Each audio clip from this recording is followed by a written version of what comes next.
દર્શક મિત્રો, ડેલી બોડેલી ન્યૂઝમાં આપનું હાર્દિક સ્વાગત કરું છું, મહિદ્દીન કદરી।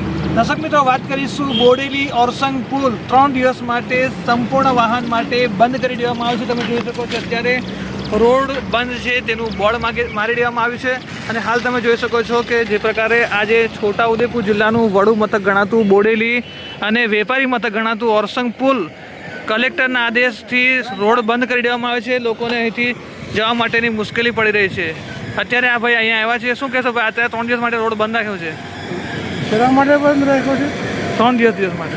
અને એવું તો ચાલતું હોય વન વે, કારણ કે એટલી બધી તકલીફ પડે, આખું જઈને ફરીને જવાનું। હજુ છોકરાઓ શનિ રવિ સોમ 3 દિવસ એટલે શિરોડા સ્કૂલ, નવજીવન, બધી સફાયર, બધી સ્કૂલમાં છોકરાઓને કેટલી તકલીફ પડે। અત્યારે જો સ્કૂલ બંધ, સંપૂર્ણપણે બંધ।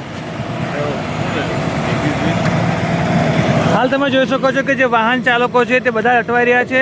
અહીં છે લોકો જે ચાલતા આવી રહ્યા છે, તો ખાસ કરીને જે પ્રકારે જે પુલનું કામ ચાલુ છે જેના કારણે 3 દિવસ સુધી આ જે પુલ છે તે બંધ કરી દેવામાં આવે છે। ઓરસંગ પુલ પરની અપડેટ આપી રહ્યો છું। તો ખાસ કરીને જે લોકોને અવર જવર માટે જે મુશ્કેલી પડી છે જેના કારણે લોકોને હાલ તો મુશ્કેલીનો સામનો કરવો પડી રહ્યો છે। તો અત્યારે તમે જોઈ શકો છો કે માત્ર બાઇક સવારને ચાલુ રાખવામાં આવે તેવી લોકો રજૂઆત કરી રહ્યા છે। તમે જોઈ શકો છો અત્યારે અહીં લોકો અહીંયા આવી રહ્યા છે।